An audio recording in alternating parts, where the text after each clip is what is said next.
안녕하십니까. 연예계의 이면 채널의 청과의 편집장입니다. 오늘 우리는 대한민국 연예계의 거대한 기둥이자 우리 시대의 진정한 어른으로 불렸던 한 사람의 마지막 길을 배웅하려 합니다. 2025년 11월 25일 새벽, 전 국민을 슬픔에 잠기게 한 소식이 전해졌습니다. 향년 91세, 대한민국 연기 역사의 산증인이자 국민 할아버지로 불렸던 이순재 선생이 우리 곁을 떠났습니다. 70년이라는 긴 세월 동안 단 한 번의 쉼표도 없이 무대를 지켰던 그의 심장이 마침내 멈춰선 것입니다. 이 소식은 단순한 한 배우의 죽음을 넘어 우리 시대를 지탱하던 커다란 정신적 지주가 사라졌음을 의미했습니다. 빈소가 마련된 서울대학교 병원 장례식장에는 이른 아침부터 수많은 동료 배우들과 후배들, 그리고 그를 사랑했던 수만 명의 시민들의 발길이 끊이지 않았습니다. 그는 마지막 순간까지도 현역이었습니다. 90세라는 고령의 나이에도 불구하고 드라마 개소리로 지상파 연기대상의 최고 영예인 대상을 거머쥐며 세상을 놀라게 했습니다. 시력이 급격히 저하되어 대본조차 제대로 보이지 않는 악조건 속에서도 그는 무대를 포기하지 않았습니다. 연극 고도를 기다리며의 장기 공연을 소화하며 관객들과 호흡했던 그의 모습은 예술에 대한 집념이 인간의 한계를 어디까지 넘설 수 있는지를 보여주는 위대한 증거였습니다. 많은 이들이 그를 완벽한 표상으로 기억합니다. 서울대 철학과 출신의 엘리트 배우, 한치의 흐트러짐 없는 발성과 발음, 그리고 후배들에게는 엄격하지만 대중에게는 한없이 따뜻했던 미소까지. 그는 우리에게 완벽한 거장의 모습 그 자체였습니다. 하지만 오늘 우리는 이 화려한 조명 뒤에 가려진 인간 이순재의 시린 이면을 들여다보고자 합니다. 그가 말년에 흘려야 했던 뜨거운 눈물은 단순히 세월의 무상함 때문만은 아니었습니다. 평생을 예술이라는 신전 아래 바치느라 정작 가장 가까운 가족들에게는 이방인이 되어야 했던 한 남자의 고독, 그리고 자신의 신념과 현대의 가치관이 충돌하며 겪어야 했던 뼈아픈 논란들이 그의 가슴에 깊은 상처를 남겼습니다. 특히 2020년에 불거진 매니저와의 갈등과 갑질 논란은 평생을 정직하게 살아온 거장의 명성에 지울 수 없는 얼룩을 남겼고, 그는 대중 앞에서 고개를 숙여야만 했습니다. 또한 그가 평소 후배들에게 보였던 엄격한 호통과 교육 방식은 누군가에게는 예술적 성장의 밑거름이 되었지만 또 다른 누군가에게는 감당하기 힘든 위압감으로 다가오기도 했습니다. 그는 왜 90세가 넘은 나이에 대상을 받으며 제자들에게 미안하다는 말과 함께 눈물을 쏟아냈던 것일까요? 그가 평생을 바쳐 지키고자 했던 예술의 무게는 도대체 얼마나 무거웠기에 죽음 직전까지도 자신의 과오를 참회하며 무대를 떠나지 못했던 것일까요? 오늘 연예계 이면에서는 국민 배우 이순재라는 이름 뒤에 숨겨진 인간적인 고뇌와 우리 사회가 그를 통해 배워야 할 진정한 어른의 품격, 그리고 그가 끝내 가슴에 묻고 떠나야 했던 비밀스러운 사생활의 조각들을 하나씩 파헤쳐 보겠습니다. 이것은 단순한 추모가 아닙니다. 한 거장이 남긴 빛과 그림자를 통해 우리 시대의 예술과 인간성을 성찰하는 심층 탐사 보도입니다. 지금부터 그 파란만장했던 91년의 기록을 시작합니다. 지금부터 우리는 시간을 거슬러 올라가 대배우 이순재라는 거대한 이름이 처음 쓰이기 시작했던 그 치열했던 청년 시절로 들어가 보겠습니다. 여러분, 1950년대의 대한민국을 기억하십니까? 전쟁의 포화가 채 가시지 않았던 그 시절. 예술이라는 단어는 배부른 자들의 사치이거나 혹은 내일을 기약할 수 없는 광대들의 몸부림으로 치부되던 때였습니다. 그런 시대에 대한민국 최고의 지성들이 모인다는 서울대학교 철학과에 재학 중이던 한 청년이 있었습니다. 그의 이름은 이순재였습니다. 서울대 철학과라면 국가의 미래를 짊어질 엘리트 중의 엘리트 코스였습니다. 집안의 기대는 물론이고 주변의 시선 또한 그가 고시를 보거나 학계에 남아 명망 있는 학자가 되기를 바랐을 것입니다. 하지만 청년 이순재의 가슴속에는 철학 서적의 문구보다 더 뜨겁게 타오르는 무언가가 있었습니다. 그것은 바로 연기라는 미지의 세계였습니다.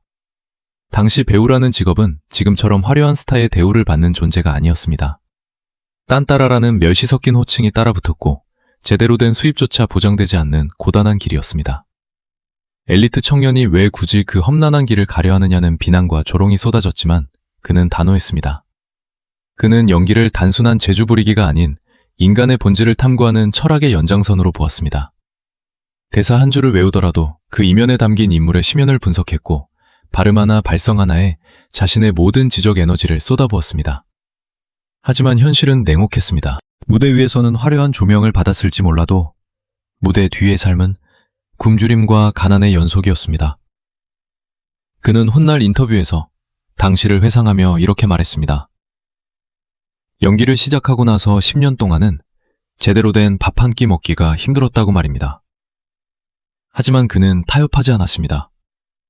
당시 많은 배우가 돈을 벌기 위해 유흥업소 사회를 보거나 부적절한 행사에 참여하기도 했지만 이순재 선생은 오로지 연기라는 본업에만 매달렸습니다.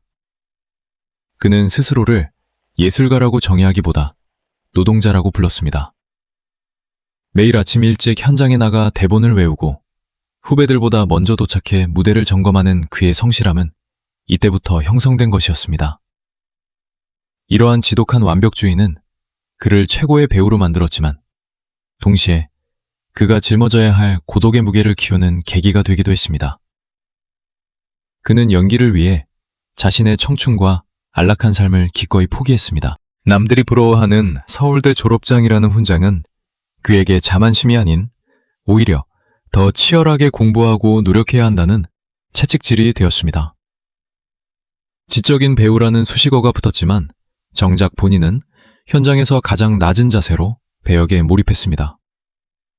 그는 신인 시절부터 대본에 적힌 지문 하나까지도 철학적으로 분석하며 자신만의 연기 세계를 구축해 나갔습니다. 하지만 이러한 예술을 향한 지나친 집념은 훗날 그가 가장 사랑하는 사람들에게 깊은 상처를 남기는 원인이 되기도 합니다.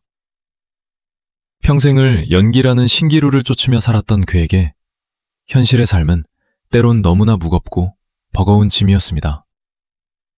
그가 채 70년이라는 세월 동안 단 한 번도 연기 외눈을 팔지 않았던 그 고결한 뚝심 뒤에는 우리가 미처 알지 못했던 지독한 자기 파괴적인 노력이 숨어 있었습니다. 그는 자신에게 너무나도 엄격했습니다. 실수 한 번을 용납하지 않았고 완벽하지 않은 연기는 죄악이라고 믿었습니다. 이러한 청년 시절의 결단과 고통스러운 인고의 시간들이 모여 나중에 국민 할아버지라는 찬란한 명성을 만들어냈지만 그 명성의 이면에는 지독한 외로움과 인간적인 고뇌가 켜켜이 쌓여가고 있었습니다. 이제 우리는 그가 예술의 정점을 향해 달려가는 동안 그의 뒤에서 묵묵히 그 짐을 대신 짊어져야 했던 한 여인, 그의 아내 최희정 씨의 이야기를 시작해보려 합니다. 여러분, 한 사람의 위대한 성취 뒤에는 반드시 그 무게를 온몸으로 지탱해낸 또 다른 사람의 눈물겨운 희생이 있기 마련입니다. 우리가 대배우 이순재라는 거목의 그늘 아래서 편히 쉬고 있을 때 그 나무가 뿌리를 내릴 수 있도록 척박한 땅을 맨손으로 일궈온 여인이 있었습니다. 바로 그의 아내 최희정 씨입니다. 오늘 이 시간에는 화려한 스포트라이트가 비치지 않는 곳에서 묵묵히 고통을 감내해야 했던 한 예술가의 아내, 그 시린 삶의 기록을 들여다보려 합니다. 이순재 선생의 아내 최희정 씨는 사실 당대 최고의 인재였습니다. 이화여대 무용과를 졸업하고 촉망받는 무용수로 촉망받던 그녀가 무명배우에 불과했던 이순재라는 청년을 만난 것은 어쩌면 운명적인 비극의 시작이었을지도 모릅니다. 당시 이순재 선생은 서울대 출신이라는 타이틀이 무색하게도 경제적으로는 철저히 무능한 상태였습니다. 연극 무대에 오르며 예술혼을 불태웠지만 그것이 가족의 입에 풀칠을 해주는 밥이 되지는 못했습니다. 결혼 후 찾아온 현실은 냉혹했습니다. 단칸방에서 시작한 신혼생활은 가난이라는 이름의 창살 없는 감옥과도 같았습니다. 이때 최희정 씨가 선택한 길은 자신의 화려한 무용수의 꿈을 접는 것이었습니다. 그녀는 우아한 충사위 대신 투박한 앞치마를 들렀습니다. 그리고 서울 신사동 근처에서 작은 만두 가게를 시작했습니다. 말이 좋아 가게였지 사실상 생계를 위한 처절한 사투의 현장이었습니다. 그녀는 새벽마다 시장에 나가 고기와 채소를 떼어오고 하루 종일 뜨거운 가마솥 앞에서 만두를 빚었습니다. 그 세월이 무려 10년이 넘습니다. 남편이 대본을 외우며 예술의 경지를 논할 때 아내는 밀가루 가루를 뒤집어쓰며 자식들의 학비를 벌어야 했습니다. 이순재 선생은 훗날 이 시절을 회상하며 아내에게 평생 갚지 못할 빚을 졌다고 고백했습니다. 하지만 그 고백조차 아내가 겪어야 했던 고독의 크기를 다 담아내지는 못했습니다. 선생은 연기에 미쳐 살았습니다. 1년 365일 중 360일을 촬영장에서 보냈고 집에 들어오는 시간은 늘 자정이 넘어서였습니다. 아이들이 커가는 모습, 아내의 지친 어깨, 가정의 소소한 대소사는 그에게 늘 뒷전이었습니다. 그는 스스로를 가정 내의 이방인이라고 불렀습니다. 자녀들의 학교가 어디인지, 몇 학년인지조차 제대로 알지 못할 정도로 그는 오직 무대 위에서의 삶에만 몰입했습니다. 우리가 방송에서 보는 인자하고 지혜로운 국민 할아버지의 모습은 어쩌면 아내가 만들어준 평온한 가정이라는 기반 위에서만 가능한 연기였을지도 모릅니다. 최희정 씨는 남편이 오로지 연기에만 전념할 수 있도록 집안의 모든 굳은 일을 도맡았습니다. 이순재 선생은 채 10년 넘게 연기를 하면서도 그 흔한 부동산 재테크 하나 할 줄 몰랐고 건물 한 채 소유하지 않은 청빈한 배우로 남았습니다. 그것은 예술가로서의 고결한 자존심이었을지 모르나 생활인으로서의 아내에게는 가혹한 짐이었습니다. 아내는 남편의 그 고결한 자존심을 지켜주기 위해 자신의 고통을 철저히 숨겼습니다. 그녀의 혼신은 단순히 경제적인 뒷바라지에 그치지 않았습니다. 이순재 선생이 사회적으로 크고 작은 논란에 휘말릴 때마다 아내는 가장 든든한 버팀목이자 엄격한 비판자가 되어주었습니다. 하지만 선생은 말년에 이르러서야 깨달았습니다. 자신이 쫓았던 예술의 정점이 사실은 아내의 눈물로 쌓아 올린 금자탑이었다는 것을 말입니다. 90세가 넘어 대상을 받던 날, 그는 소감에서 아내를 언급하며 목매어 했습니다. 그것은 단순한 감사가 아니라 평생을 외롭게 두었던 한 남자의 처절한 참회였습니다. 예술이라는 숭고한 목표 아래 가려졌던 한 여인의 일생을 생각하면 가슴이 먹먹해집니다. 이순재 선생의 성공 뒤에는 만두가게의 자욱한 김 속에 숨겨졌던 아내의 한숨과 눈물이 배어 있습니다. 우리는 거장의 위대함을 칭송하지만 그 위대함을 가능케 했던 아내의 희생 또한 잊지 말아야 할 것입니다. 하지만 이러한 가정 내의 헌신적인 뒷바라지에도 불구하고 이순재 선생은 말년에 예상치 못한 사회적 논란의 중심에 서게 됩니다. 그것은 평생 쌓아온 그의 명성을 뿌리째 흔들어 놓는 사건이었습니다. 2020년 여름, 대한민국은 평소 우리가 가장 존경하던 한 원로 배우의 소식에 큰 충격에 빠졌습니다.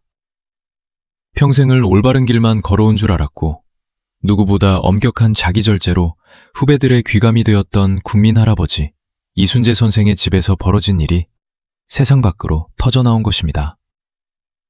발단은 한 방송사의 탐사 보도였습니다. 이순재 선생의 전직 매니저였던 김 씨가 자신이 겪은 부당한 처우를 폭로하면서 대중은 배신감과 경악을 금치 못했습니다. 김 씨의 주장에 따르면 그는 매니저라는 본연의 업무 외에도 이순재 선생 일가의 온갖 집안일을 도맡아 해야 했습니다. 쓰레기 분리수거를 하는 것은 예산일이었고 무거운 생수통을 배달하거나 선생의 아내가 시키는 자잘한 심부름까지 수행해야 했다는 것입니다. 당시 보도된 내용은 참담했습니다. 김 씨는 주당 55시간이 넘는 고강도 노동에 시달렸지만 휴일수당은커녕 최저임금 수준의 월급을 받았고 4대 보험조차 가입되지 않은 열악한 환경에서 근무했다고 주장했습니다. 무엇보다 대중을 화나게 했던 지점은 선생의 아내로부터 머슴 취급을 당했다는 표현이었습니다. 우리 시대의 마지막 선비이자 올곧은 어른으로 추앙받던 이순재 선생의 가정 안에서 이런 봉건적인 관계가 유지되고 있었다는 사실은 그 자체로 거대한 배신이었습니다. 처음 보도가 나간 직후 이순재 선생 측은 사실과 다른 부분이 많다며 법적 대응을 시사하기도 했습니다. 하지만 여론은 냉담했습니다.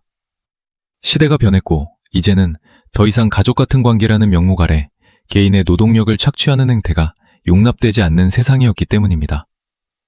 이 사건은 단순히 한 배우의 개인적인 일탈이라기보다는 구시대의 도제식 문화와 현대의 법적 노동 윤리가 정면으로 충돌한 상징적인 사건이었습니다. 과거 연예계에서 매니저는 배우의 수족이자 가족 같은 존재로 여겨졌습니다. 배우의 수발을 들고 집안일을 돕는 것이 당연한 미덕처럼 여겨지던 시절이 있었습니다.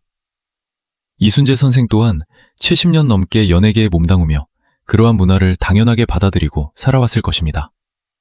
하지만 2020년의 대한민국은 더 이상 그런 헌신을 미덕으로 보지 않았습니다. 정당한 계약과 명확한 업무 범위가 보장되어야 하는 노동권의 시대에 거장의 낡은 관습은 명백한 갑질로 비춰질 수밖에 없었습니다. 논란이 걷잡을 수 없이 커지자 이순재 선생은 결국 결단을 내렸습니다. 많은 연예인이 논란 앞에서 변명으로 일관하거나 숨어버리는 것과 달리 선생은 정면 돌파를 선택했습니다. 그는 공식 기자회견을 열진 않았지만 서명과 인터뷰를 통해 자신의 불찰을 인정하며 고개를 숙였습니다. 그는 매니저 김 씨에게 진심 어린 사과를 전하며 자신의 부족함을 시인했습니다. 평생을 바르게 살려고 노력했지만 급변하는 시대의 흐름을 읽지 못했고 노동자의 권리에 대해 무지했음을 인정하는 모습은 역설적으로 그가 왜 대배우인지를 보여주는 대목이기도 했습니다. 자신의 과오를 인정하는 것은 거장의 자존심에 큰 상처를 내는 일이었지만 그는 어른으로서 책임지는 자세를 보여주었습니다. 그럼에도 불구하고 이 사건은 이순재 선생의 말년에 깊은 상처로 남았습니다. 평생을 쌓아온 명성이 한순간에 무너지는 것을 지켜보며 그가 느꼈을 참담함은 이루 말할 수 없었을 것입니다. 이후 그는 방송 활동을 잠시 중단하고 자숙의 시간을 가졌습니다. 하지만 이 논란은 그에게 또 다른 성찰의 계기가 되었습니다. 그는 이후 복귀하여 진행한 인터뷰에서 매니저 처우 개선과 연예계의 불합리한 구조를 바꾸는 데 앞장서겠다는 뜻을 밝혔습니다. 실제로 그는 이후 현장에서 스태프들의 권익을 챙기는 데 더욱 신경을 썼고 후배들에게도 시대에 뒤처지지 않는 인성을 갖출 것을 강조하기 시작했습니다. 우리가 이 사건을 통해 보아야 할 것은 한 인간의 실수 그 너머에 있는 시대의 비극입니다. 평생을 예술이라는 고결한 가치에 매몰되어 살다 보니 정작 바로 옆에 있는 사람의 아픔을 보지 못했던 거장의 고독한 맹점이었습니다. 그는 최고의 연기력을 갖춘 배우였을지는 모르나 누군가에게는 가혹한 고용주였음을 인정하며 눈물을 흘려야 했습니다.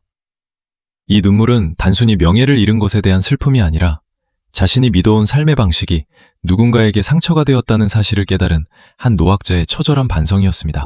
이 사건은 대한민국 연예계 전체에 경종을 울렸고 원로 배우들이 가져야 할 사회적 책임과 현대적 가치관이 무엇인지에 대해 깊은 화두를 던졌습니다. 여러분, 대한민국 연기판에서 이순재라는 세 글자가 가지는 무게는 단순히 경력의 길이에 비례하는 것이 아닙니다. 그것은 타협하지 않는 철저함, 그리고 때로는 서슬퍼런 칼날과도 같은 호통의 무게였습니다. 촬영장에서 그의 호통 소리가 들리지 않으면 오히려 이상하다는 말이 돌 정도로 그는 후배들에게 가장 무섭고도 엄격한 스승이었습니다. 하지만 시대가 변하면서 그가 보여준 이 엄격함은 때로 훈육이라는 이름의 미덕과 압박이라는 이름의 권위 사이에서 아슬아슬한 줄타기를 해야만 했습니다. 이순재 선생은 평생을 연기라는 신성한 재단에 자신을 바친 인물입니다. 그에게 연기는 단순한 돈벌이나 인기를 얻기 위한 수단이 아니었습니다. 그렇기에 대본을 제대로 외우지 못하거나 기본 중의 기본인 발음과 발성이 흐트러진 후배를 보면 그는 참지 않았습니다. 네가 그러고도 배우냐? 당장 나가! 라는 불호령은 현장의 공기를 얼어붙게 만들기에 충분했습니다. 특히 미모나 인기만을 믿고 현장에 안일하게 나타나는 이른바 스타 배우들에게 그의 비판은 더욱 가혹했습니다. 그는 배우라면 모름지기 철학이 있어야 하고 인간에 대한 깊은 탐구가 선행되어야 한다고 믿었기 때문입니다. 하지만 여기서 우리는 한 가지 예민한 지점을 짚어보지 않을 수 없습니다. 그가 후배들, 특히 일부 여성 후배나 스태프들에게 보였던 지나치게 엄격한 태도나 거침없는 발언들이 과연 오늘날의 관점에서도 정당한 가르침이었느냐는 점입니다. 과거의 연예계는 위계질서가 명확한 도제식 사회였습니다. 선배의 말은 곧 법이었고 그 과정에서 발생하는 정신적 압박이나 무리한 요구들은 예술을 위한 고통이라는 이름으로 미화되곤 했습니다. 이순재 선생 또한 그러한 문화 속에서 성장한 거장이었기에 자신의 방식이 누군가에게는 씻을 수 없는 상처나 모욕이 될 수 있다는 사실을 간과했을지도 모릅니다. 실제로 그와 함께 작업했던 일부 후배들 사이에서는 그의 호통이 지나친 심리적 위축을 불러일으킨다는 불만이 조심스럽게 흘러나오기도 했습니다. 선생님 앞에서는 순도 제대로 쉴 수 없었다. 연기 지도를 넘어 인격적인 비하로 느껴질 때가 있었다는 증언들은 거장의 그림자를 더욱 짙게 만듭니다. 물론 김명민, 이승기 등 수많은 톱스타들이 그의 가르침 덕분에 지금의 자신이 있다고 증언하며 그를 참 스승으로 추대하는 것도 사실입니다. 하지만 예술적 성취를 위한 열정이 타인의 인격권보다 우선될 수 있는지에 대해서는 우리 사회가 다시금 고민해봐야 할 대목입니다. 그가 말년에 겪었던 여러 논란의 근저에는 어쩌면 이러한 세대 간의 인식 차이가 깊게 자리 잡고 있었을 것입니다. 본인은 후배를 아끼는 마음에 쓴소리를 아끼지 않았다고 생각했지만 그것을 받아들이는 젊은 세대에게는 권위적인 억압으로 느껴졌을 가능성이 큽니다. 특히 여성 후배들에게 건넸던 일부 충고들은 변화된 성인지 감수성 속에서 때때로 부적절한 간섭이나 구시대적인 발언으로 비치며 구설에 오르기도 했습니다. 평생을 오로지 연기 외딜만 걸어오며 자신을 채찍질했던 그에게 타인의 감정을 세밀하게 살피는 유연함은 어쩌면 가장 갖추기 힘든 덕목이었을지도 모릅니다. 그럼에도 불구하고 우리는 그의 호통 속에 담긴 진정성만큼은 부정할 수 없습니다. 그는 단 한 번도 자신의 영달을 위해 후배를 짓누른 적이 없습니다. 오직 한국 연기계의 수준이 낮아지는 것을 경계했고 배우라는 직업이 대중에게 가벼운 존재로 비춰지는 것을 막기 위해 스스로 악역을 자처했던 것입니다. 그는 후배들에게 늘 배우는 공부해야 한다고 입버릇처럼 말했습니다. 그가 내뱉은 서슬퍼런 호통은 어쩌면 매너리즘에 빠져가는 자신과 후배들을 향한 처절한 경고음이었을 것입니다. 거장의 엄격함이 빚어낸 빛과 그림자. 여러분은 어떻게 보십니까? 누군가에게는 인생을 바꾼 귀한 가르침이었을 것이고 누군가에게는 다시는 떠올리고 싶지 않은 가혹한 압박이었을 이 양면적인 모습은 이순재라는 대배우가 짊어지고 가야 했던 업부와도 같았습니다. 이제 우리는 이 모든 갈등과 고뇌를 뒤로하고 그가 생의 마지막에 이르러서야 비로소 토해냈던 그 뜨거운 눈물의 의미를 찾아가 보려 합니다. 90세의 노배우가 화려한 시상대 위에서 왜 그토록 서럽게 울어야만 했는지 다음 장에서 계속 이어가겠습니다. 여러분, 시간이 흘러 2024년의 마지막 밤을 기억하십니까?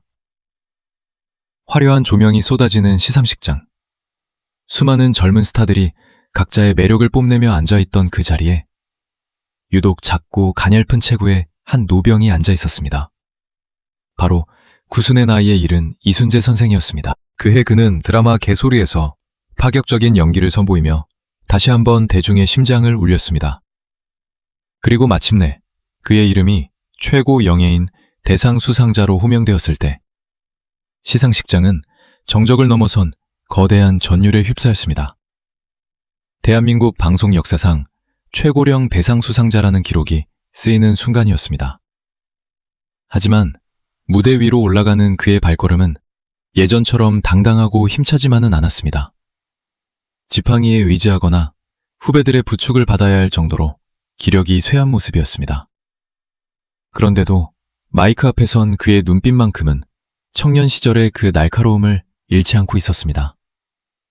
관객석에 앉아있던 후배 배우들은 전원 기립박수로 이 시대의 진정한 거장에게 경의를 표했습니다. 그런데 그 순간 우리를 더욱 숙연하게 만든 것은 그의 수상 소감이었습니다. 그는 기쁨의 환호 대신 깊은 한숨과 함께 눈물을 보였습니다.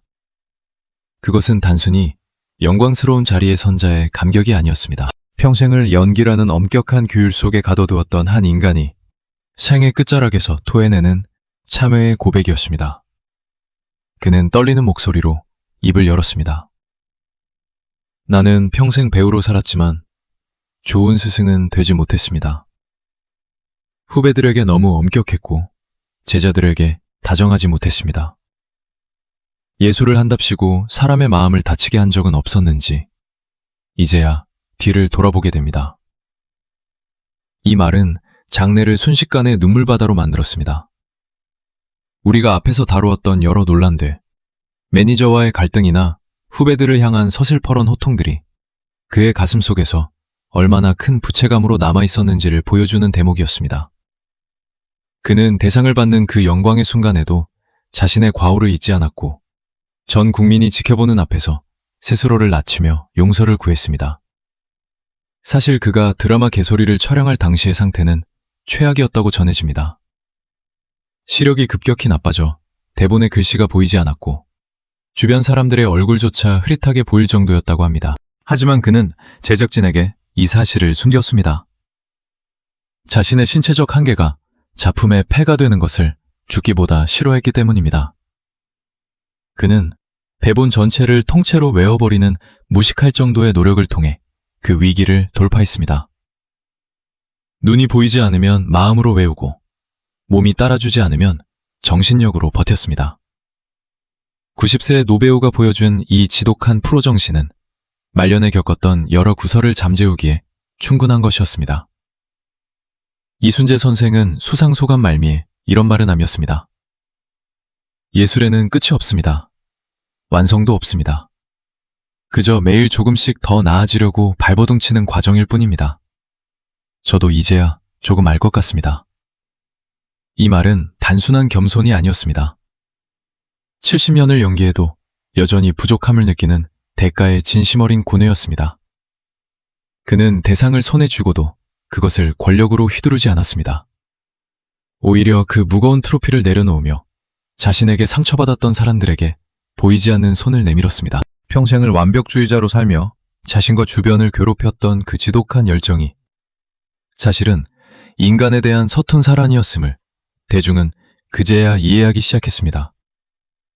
그날 밤 그가 흘린 눈물은 대한민국 연예계에 아주 중요한 질문을 던졌습니다.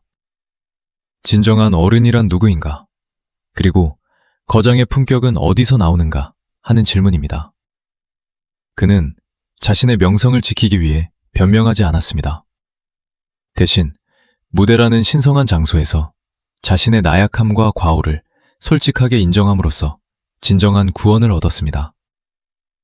90세의 대상 수상은 단순히 연기력이 뛰어났기 때문이 아니라 자신의 삶 전체를 관통하는 정직함과 책임감을 증명해냈기에 가능한 일이었습니다. 이제 우리는 이 위대한 거장의 마지막 막이 내리는 모습을 지켜보려 합니다. 91년의 세월, 그 파란만장했던 삶이 우리에게 남긴 마지막 메시지는 무엇일까요? 그가 숨을 거두기 직전까지 가슴에 품고 있었던 예술에 대한 신념과 우리 사회가 그를 통해 배워야 할 유산에 대해 마지막 단락에서 정리해 보겠습니다.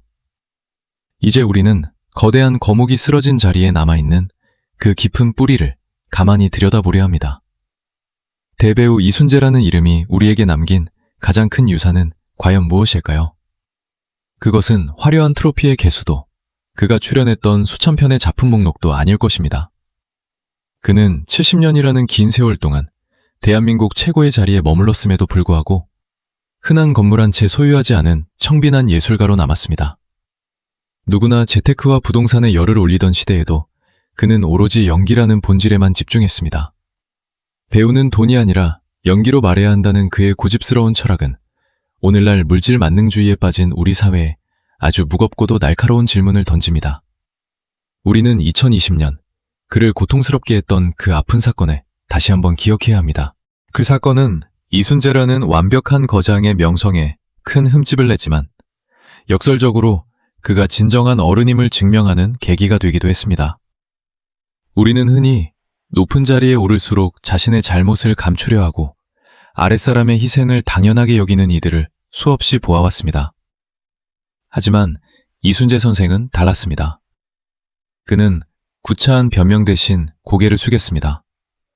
자신의 무지가 누군가에게 상처가 되었음을 인정하는 그 용기는 수만 마디의 연기 지도보다 더 강렬한 가르침으로 남았습니다. 진정한 어른은 완벽한 사람이 아니라 자신의 결함을 인정하고 진심으로 사과할 줄 아는 사람이라는 사실을 그는 온몸으로 보여주었습니다. 또한 그는 평생을 예술이라는 신전 아래 바치며 자신의 사생활을 철저히 숨겼지만 그 이면에는 아내 최희정 씨의 눈물겨운 희생이 있었습니다. 거장의 위대함은 결코 혼자 만들어진 것이 아니었습니다. 만두가게의 뿌연 연기 속에서 가족의 생계를 책임졌던 아내의 헌신이 없었다면 우리가 아는 대배우 이순재도 없었을 것입니다. 그는 마지막 순간까지 이 사실을 가슴 아파하며 아내에게 빚진 마음을 표현했습니다. 이것은 단순히 한 가정의 이야기가 아닙니다. 한 사람의 천재가 꽃을 피우기 위해 얼마나 많은 주변의 희생이 따르는지, 그리고 그 희생을 잊지 않는 마음이 얼마나 중요한지를 우리에게 일깨워줍니다. 그는 후배들에게 늘 이렇게 말했습니다. 세상에 작은 역할은 있어도 작은 배우는 없다고 말입니다. 그는 구순의 나이에도 단 한 줄의 대사를 위해 수백 번을 연습했고 보이지 않는 눈을 대신해 마음으로 대본을 외웠습니다. 그 지독한 장인 정신은 단순히 연기 기술을 넘어선 삶을 대하는 태도 그 자체였습니다. 그는 후배들에게 호통을 치는 무서운 선배였지만 동시에 자신의 부족함을 참여하며 눈물을 흘릴 줄 아는 따뜻한 스승이기도 했습니다. 그가 남긴 호통은 한국 연기계의 자존심을 지키기 위한 마지막 도루였으며 그가 흘린 눈물은 시대와 소통하려 했던 노학자의 처절한 노력이었습니다. 이제 대한민국 연기 역사의 한 페이지가 넘어갔습니다. 이순재 선생은 우리 곁을 떠났지만 그가 남긴 예술의 향기는 여전히 우리 곁에 머물고 있습니다. 그는 완벽한 성인이 아니었기에 오히려 우리에게 더 큰 울림을 줍니다. 실수하고 번민하고 때로는 시대의 흐름을 읽지 못해 비난받기도 했지만 그는 단 한 번도 자신을 속이지 않았습니다. 자신의 과오와 열정을 모두 드러낸 채 무대 위에서 생의 마지막 불꽃을 태웠던 그의 삶은 그 자체로 한편의 거대한 드라마였습니다. 우리는 이순재라는 거울을 통해 우리 자신을 되돌아봅니다. 나는 내 삶의 자리에서 그만큼 정직했는가? 나는 내 옆에 사람들에게 그만큼 책임감이 있었는가? 그리고 나는 나의 잘못을 인정할 만큼의 용기를 가졌는가? 이 질문들의 답을 찾아가는 과정이 바로 그가 우리에게 남긴 진짜 유산일 것입니다. 국민 할아버지라는 친근한 이름 뒤에 숨겨진 거장의 고독과 투쟁, 그리고 그가 끝내 지키려 했던 예술의 품격을 우리는 영원히 기억할 것입니다. 시청자 여러분은 이순재 선생의 삶과 그가 남긴 마지막 눈물을 어떻게 보셨습니까? 그가 우리 사회에 남긴 어른의 무게는 과연 무엇이라고 생각하십니까? 여러분의 소중한 의견을 댓글로 남겨주시기 바랍니다. 한 시대의 거인을 함께 배웅하며 우리 역시 더 나은 어른으로 성장할 수 있는 길을 고민해 보았으면 합니다. 영상이 의미 있었다면 구독과 좋아요, 그리고 알림 설정 부탁드립니다. 저희는 앞으로도 대한민국 연예계의 화려한 조명 뒤에 숨겨진 진실을 찾아 더 깊이 있고 날카로운 시선으로 여러분을 찾아뵙겠습니다. 긴 시간 함께 해주셔서 진심으로 감사합니다. 연예계의 이면 총괄 편집장이었습니다.